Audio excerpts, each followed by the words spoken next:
नमस्कार, स्वागत है आज के वीडियो में आपका।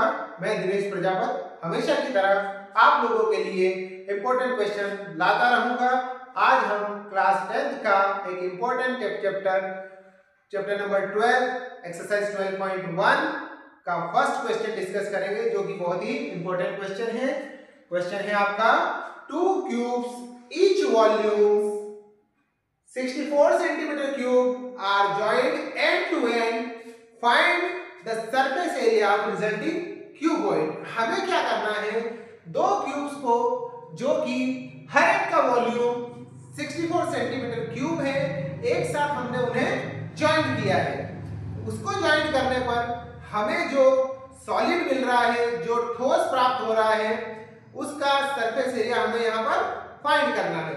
तो ये क्यूब्स कैसे हैं, अब हम उनको डायग्राम की हेल्प से देखेंगे। सपोज ये हमारा एक क्यूब है,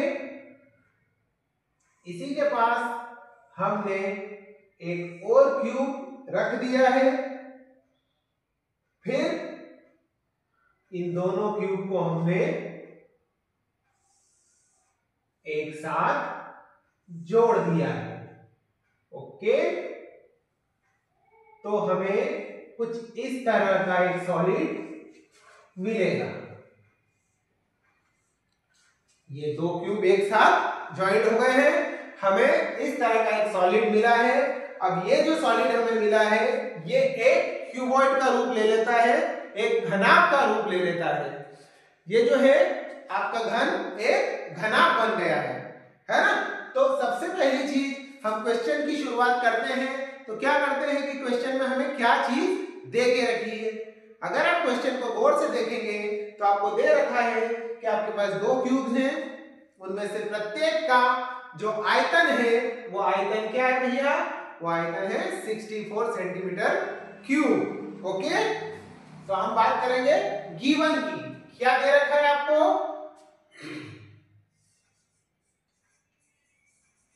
given that volume of cube is equal 64 centimetre cube. एक घन का आयतन क्या दे रखा है, 64 सेंटीमीटर क्यूब। ओके, अब ये हमें दे रखा है, हमें क्या फाइंड करना है, ये जो ठोस हमें मिला है, जो क्यूबॉइड का सॉलिड फॉर्म जो हमें मिला है, इसका हमें सरफेस एरिया फाइंड करना है। ओके, इसके लिए घनाभ का पृष्ठीय क्षेत्रफल ज्ञात करना है। इसके लिए हमें घनाभ की भुजाओं की जरूरत पड़ेगी। हमें इसकी लेंथ, ब्रीथ, हाइट, लंबाई, चौड़ाई और ऊंचाई की जरूरत पड़ेगी, जो कि अभी हमारे पास नहीं है। पर हर क्वेश्चन में आपको एक हिंट दे के रखते हैं, जिसकी हेल्प से आप अदर वैल्यूज फाइंड कर सकते हैं। तो हमें भी यहाँ पर एक वैल्यू दे के रखी है, volume of a cube is 64 centimetre cube. Okay, क्या आप जानते हैं वॉल्यूम ऑफ क्यूब क्या फार्मूला होता है, आपने पढ़ा होगा, side into side into side, मतलब साइड का क्यूब। ओके, घन का जो है आयतन, उसका फार्मूला होता है भुजा की घात 3। ओके, तो हम मान लेते हैं कि यहाँ पर किसी भी एक भुजा को हम a कह सकते हैं। तो ये हो गया आपका a cube, side into side into side. आप इस फार्मूले को इस तरह से भी डिनोट कर सकते हैं, a into a into a। तो आपका फार्मूला बन गया a क्यूब। ओके, अब ये जो a क्यूब है, ये 64 के इक्वल है। आप अगर 64 के फैक्टर्स करते हैं तो हमें, आपने 9th चैप्टर में कुछ क्वेश्चन किए होंगे इस तरह से कि पावर्स को हमें अगर कट करना होता है तो हम अदर वैल्यूज को भी उसी पावर में रख देते हैं, जिससे कि हम उनको कंपेयर कर सकते हैं। तो ऐसी कौन सी वैल्यू है जिसकी हम पावर 3 करें तो 64 आ जाता है? ऐसी वैल्यू होती है भैया, इसके हम अगर फैक्टर करते हैं तो 4 इंटू 4 इंटू 4, 3 आपको फैक्टर मिलते हैं। 4 4 जा 16, 16 4 जा 64। ओके, यहाँ पे आपको मिला है a cube is equal to, इसे हम लिख सकते हैं 4 क्यूब। अगर आप यहाँ पर इन दोनों की तुलना करते हैं तो इन दोनों की घात एक दूसरे से कैंसिल हो सकती है। इस तरह से हमें यहाँ पर इसकी एक साइड मिली है 4 सेंटीमीटर क्यूब। तो अब एक साइड मिली है 4 सेंटीमीटर क्यूब, तो भैया जो क्यूब होता है उसकी ऑल साइड्स इक्वल होती है, ऑल एजेस आर इक्वल, सभी भुजाएं उसकी इक्वल होती है। ये हमें यहाँ पर मिला है किसकी हेल्प से? ये मिला है हमें वॉल्यूम की हेल्प से, वॉल्यूम ऑफ क्यूब की हेल्प से। ओके, हमने एक साइड फाइंड कर ली। अब हमें इस सॉलिड का सरफेस एरिया फाइंड करना है, इस ठोस का पृष्ठीय क्षेत्रफल ज्ञात करना है। ओके, तो अगर हम यहाँ पर देखते हैं तो ये जो है यहां से यहां तक की लेंथ, ये है आपकी 4 सेंटीमीटर, यहां से यहां तक की लेंथ है आपकी 4 सेंटीमीटर, ये जो लेंथ है आपकी ये भी है 4 सेंटीमीटर, ये जो लेंथ है आपकी ये भी है 4 सेंटीमीटर। तो जो हमारा यहाँ पर घनाभ दिखाई दे रहा है, क्यूबॉइड दिखाई दे रहा है, इस क्यूबॉइड की अगर हम लंबाई की बात करें तो यहाँ से यहाँ तक का भाग क्यूबॉइड की लंबाई होता है, जो कि आपका 4 सेंटीमीटर मिलकर 8 सेंटीमीटर बन जाता है। यहां से लेके यहां तक का जो भाग होता है ये क्यूबॉइड की चौड़ाई हो गई, घनाभ की चौड़ाई हो गई, और ये जो भाग है ये आपकी घनाभ की ऊंचाई हो गई, है ना। तो इस एक मान से हमने यहाँ पर 3 मान इसके निकाल लिए हैं। तो हम यहाँ पर लिख सकते हैं कि जो आपका लेंथ है, लेंथ आई है आपकी 8 सेंटीमीटर, जो आपके इसमें ब्रीथ है आपकी 4 सेंटीमीटर, लेंथ मीन्स लंबाई, ब्रीथ मीन्स चौड़ाई, ये आपकी लंबाई है, ये चौड़ाई है। ओके, अब हम बात करेंगे हाइट की। हाइट भी है आपके पास 4 सेंटीमीटर। फाइनली हमें क्या निकालना है? Surface area of resulting solid, जो भी हमें परिणामी घनाभ मिला है इसका पृष्ठीय क्षेत्रफल। तो हमें सरफेस एरिया का फार्मूला लगाना है, और किसका लगाना भैया? सरफेस एरिया ऑफ क्यूबॉइड, मतलब घनाभ का पृष्ठीय क्षेत्रफल। क्या है भैया? वो फार्मूला होता है आपका 2 into length into height plus breadth into height plus length into breadth. Okay, 2 into length into height, इसको हम इस तरह से भी लिख सकते हैं, लंबाई गुणित ऊंचाई प्लस चौड़ाई गुणित ऊंचाई प्लस लंबाई गुणित चौड़ाई। यह फार्मूला हम हिंदी में लिख सकते हैं। अब हमें ये जो मान प्राप्त हुए हैं इन्हें यहाँ पर पुट करना है, इसमें रखना है। अब जब वैल्यू रख देते हैं तो रखते हैं 2 इंटू एल की वैल्यू आपके पास क्या है भैया? एल की वैल्यू है हमारे पास 8 सेंटीमीटर। हमने 8 सेंटीमीटर एल की वैल्यू रख दी। आप एच की वैल्यू भी जानते हैं, तो एच की वैल्यू है हमारे पास 4 सेंटीमीटर, हमने 4 भी रख दिया। ब्रीथ की वैल्यू, ब्रीथ है हमारे पास 4 सेंटीमीटर। ओके, अगेन आप फिर से हाइट देखेंगे, ऊंचाई देखेंगे, तो ऊंचाई का मान है 4 सेंटीमीटर। ठीक है, फिर से आप देखेंगे लेंथ की वैल्यू है आपकी 8 सेंटीमीटर और ब्रीथ है 4 सेंटीमीटर।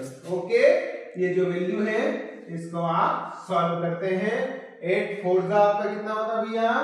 32 और 4 4 जा 16 प्लस 8 4 जा 32। आप जब इसको पूरे का टोटल करते हैं तो 32 एंड 32 64 और 16 80, इन सबका टोटल आया आपका 80। फाइनली जब 80 का 2 में मल्टीप्लाई हुआ तो आंसर आया आपका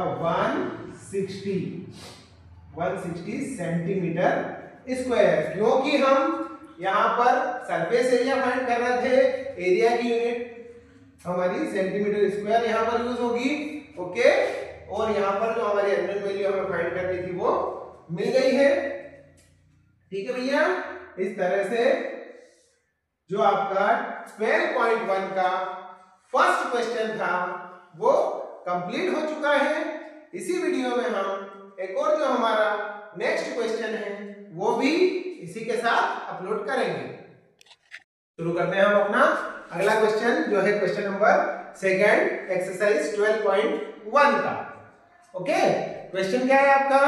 क्वेश्चन है आपका a vessel in the form of a hollow hemisphere mounted by a hollow cylinder.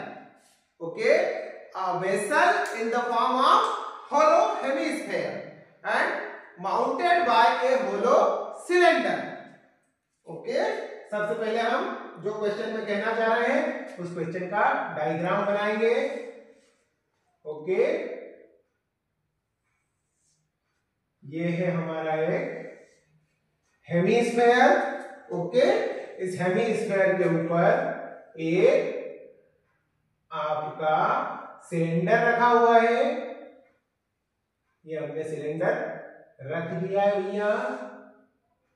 इस सिलेंडर को रखने के बाद जो आपके वेसल का शेप बन रहा है, जो आपके बर्तन का आकार बन रहा है, हमें इसका इनर सरफेस एरिया फाइंड करना है ना। तो सबसे पहली चीज अब आप देखिए, इसमें आपको दे रखा है कि the diameter of hemisphere is 14 centimetre. ये जो हेमिस्फीयर दे रखा है इसका डायामीटर यानी कि व्यास क्या दे रखा है इस अर्धगोले का? 14 सेंटीमीटर, 14 सेंटीमीटर। तो ये जो है ये इसकी त्रिज्या हो गई, रेडियस हो गई, ये भी इसकी त्रिज्या हो गई। ओके, तो ये यहां से यहां तक की जो दूरी है ये है इसकी 14 सेंटीमीटर। ये तो आप जानते ही हैं कि जो रेडियस होती है, त्रिज्या होती है, ये डायमीटर की आधी होती है। तो ये यहां से यहां तक की दूरी 7 सेंटीमीटर है, यहां से यहां तक की दूरी भी 7 सेंटीमीटर है। जैसा कि क्वेश्चन में डायग्राम के बारे में जानकारी दी है वैसा हम यहाँ पर बनाने की कोशिश कर रहे हैं। आगे की बात यह है at the height of vessel is 13 centimetre. इस पूरे वेसल की, पूरे बर्तन की जो ऊंचाई है वो कितनी है भैया? वो है आपकी 13 सेंटीमीटर। ओके, अब आपके पास यहां पर इस वेसल में, इस बर्तन में दो तरह के आकार हैं। एक ही आपका अर्धगोले का, हेमिस्फीयर का, एक ही आपका बेलन का यानी कि सिलेंडर का, है ना। तो हमें ओवरऑल क्या फाइंड करना है? इस वेसल का इनर सरफेस एरिया, इसका आंतरिक पृष्ठीय क्षेत्रफल। तो हमें अगर बात करें तो इस सिलेंडर के बारे में यहां पर कोई ज्यादा जानकारी नहीं है। सिलेंडर के बारे में बात करें तो ये एक हेमिस्फीयर के ऊपर टिका हुआ है, उसके ऊपर रखा हुआ है। तो समझ लीजिए कि जो रेडियस अर्धगोले की है, हेमिस्फीयर की है, वही इस बेलन की भी होगी। तो यहाँ पर जो अर्धगोला है और जो बेलन है, इन दोनों की जो त्रिज्या है वो सेम है। ये जो है इनकी त्रिज्या यानी कि रेडियस दोनों की सेम है। कितनी है? 7 सेंटीमीटर। ओके, अब यहां पर आप देखेंगे कि जो बेलन है इसकी ऊंचाई देके नहीं रखी है। इस बेलन की ऊंचाई नहीं दे रखी है। तो नहीं दे रखी है तो बर्तन की ऊंचाई तो दे रखी है पूरी, वो क्या है आपकी 13 सेंटीमीटर। और यहां से यहां तक का जो भाग है ये हेमिस्फीयर का है। तो अगर आप हेमिस्फीयर की जो रेडियस वाला पार्ट है ये अगर आप कम कर देते हैं तो 13 में से आपके पास क्या बच जाता है? 6 सेंटीमीटर। तो समझ जाइए कि यहां से यहां तक की जो डिस्टेंस है ये 6 सेंटीमीटर है और इसको आप इसकी ऊंचाई कंसीडर करेंगे। ओके, तो जो बेलन की ऊंचाई है वो कितनी हो गई? वो हो गई आपकी 6 सेंटीमीटर। ये है आपकी हाइट ऑफ सिलेंडर। ओके, आपसे क्या पूछा गया है? आपसे पूछा गया है inner surface area of the vessel. तो इस बर्तन का हमें आंतरिक पृष्ठीय क्षेत्रफल निकालना है। तो जैसा कि मैं आपको बता रहा हूं कि इस वीडियो में हम प्रयास करेंगे कि आसान से आसान तरीके से हम इस क्वेश्चन को सॉल्व कर सकते हैं। आप अगर चाहें तो इस क्वेश्चन को दो अलग अलग तरीके से सॉल्व कर सकते हैं। पहले बेलन का पृष्ठीय क्षेत्रफल निकाल लें, फिर आप अर्धगोले का निकाल के दोनों को प्लस कर सकते हैं। पर हम इससे भी आसान मेथड से इसको करने की कोशिश करेंगे, जिससे कि आपको बहुत आसानी होगी। हम एक आइडेंटिटी जो है इसकी बनाने की कोशिश करते हैं कि ये पूरे का अगर हम इनर सरफेस एरिया फाइंड करेंगे तो कैसे करेंगे। Okay, inner surface area of vessel. ये जो बर्तन दे रखा है इसका आंतरिक पृष्ठीय क्षेत्रफल, बर्तन का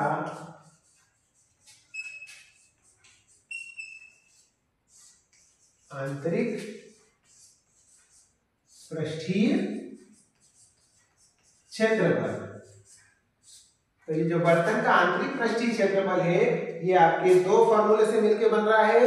एक फार्मूला है आपका हेमीस्फीयर का curved surface area, curved surface area of hemisphere, curved surface area of hemisphere. तो मैं यहां कर्व्ड सरफेस एरिया को शॉर्ट में लिख रहा हूं CSA ऑफ हेमीस्फीयर,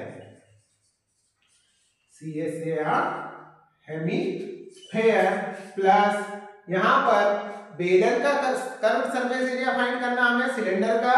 तो यहां भी मैं कर्व्ड सरफेस एरिया को शॉर्ट में लिख रहा हूं CSA of cylinder, CSA of cylinder. Okay, अब आगे बढ़ते हैं। आप बोर्ड से देखेंगे तो आपने इसके पहले भी 9th में हम लोग हेमीस्फीयर, स्फीयर और सबसे रिलेटेड फार्मूले हम पढ़ चुके हैं। तो यहाँ पर CSA ऑफ हेमीस्फीयर का फार्मूला क्या होता है भैया? पूरे स्फीयर का फार्मूला होता है 4πr स्क्वायर। तो हेमीस्फीयर क्या हो जाएगा? उसका हाफ, यानी कि 2πr square. Okay, plus CSA of cylinder, बेलन का वक्र पृष्ठीय क्षेत्रफल। ये है आपका बेलन का वक्र पृष्ठीय क्षेत्रफल। क्या होता है भैया? 2πrh। ओके, आप चाहें तो डायरेक्ट इसमें वैल्यू रख सकते हैं, पर हम आपको इससे भी आसान विधि से बताने जा रहे हैं। ओके, सबसे पहले हमने जो वेसल हमें मिला है उसकी आइडेंटिटी तैयार की है, उसका फार्मूला बनाया है। क्या बनाया है? एक में हमने inner surface area of hemisphere का आइडेंटिटी लगाई plus inner surface area, inner curved surface area of cylinder का लगाया है। अब हम इन दोनों को प्लस किए हैं, ये प्लस किया है। तो अब इन दोनों को अगर आप ध्यान से देखेंगे तो दोनों में आपका 2 कॉमन मिलेगा, दोनों में आपको पाई कॉमन मिलेगा और दोनों में आपको r भी कॉमन मिलेगा। ये मत सोचिएगा ये r स्क्वायर है, r स्क्वायर अपने आप में एक r को इंक्लूड करके रखा है। ओके, यहां से मैंने 2πr कॉमन लिया है। तो जब यहां से मैंने कॉमन लिया तो यहां से सिर्फ हमें क्या बचेगा भैया? सिर्फ एक r बचेगा। यहाँ पर 2πrh में से हमने 2πr कॉमन ले लिया है, तो यहाँ पर क्या बचा हमारे पास? सिर्फ अकेला h। अब फाइनल पोजीशन पे आते हैं हम। अब आपका ये जो क्वेश्चंस हैं इसकी वैल्यू पुट करने का टाइम आ गया है। हम 2 की वैल्यू 2 ही रखेंगे क्योंकि 2 की वैल्यू 2 होती है। पाई की वैल्यू के बारे में आप आज से पहले, इस 10th क्लास से पहले भी जानते हैं कि पाई की वैल्यू 22/7 एंड 3.14 होती है। पर 3.14 जब तक आपको स्पेशली कंडीशन में कहा नहीं जाए तब तक हम यहाँ पर 22/7 ही यूज करेंगे। तो पाई की वैल्यू हमने पुट कर दी 22/7। ओके, रेडियस क्या है भैया? आपकी त्रिज्या वो है आपकी 7 centimetre into radius again 7 plus height क्या है 6 सेंटीमीटर। ओके, आप यहां चाहें इस 7 से इस 7 को कट कर सकते हैं। ओके, यहां पर 2 इंटू 22 इंटू दोनों को प्लस किया, बचे हुए को क्या किया 13। ओके, इन दोनों को मल्टीप्लाई हुआ 44 इंटू 13। अब बचे हुए इन दोनों का भी आप मल्टीप्लाई कर सकते हैं। 13 4 जा 52 कैरी 5 एंड 13 4 जा 52 एंड 5 57। इस तरह से हमें 572 सेंटीमीटर स्क्वायर इसका आंतरिक पृष्ठीय क्षेत्रफल मिल गया है। ये आपका सेकंड क्वेश्चन का आंसर आ चुका है। ओके, तो फर्स्ट क्वेश्चन और सेकंड क्वेश्चन का आंसर आपको आ चुका है। दोनों का आपको अगर वीडियो पसंद आ रहा है तो आप इस चैनल को जरूर सब्सक्राइब करें, चैनल के लिंक पे जाकर, और ज्यादा से ज्यादा कमेंट करने की कोशिश करें, लाइक करें, ताकि मैं आगे भी आपके लिए एक से एक वीडियो शॉर्ट फॉर्म में बना के लाता रहूंगा। Thank you.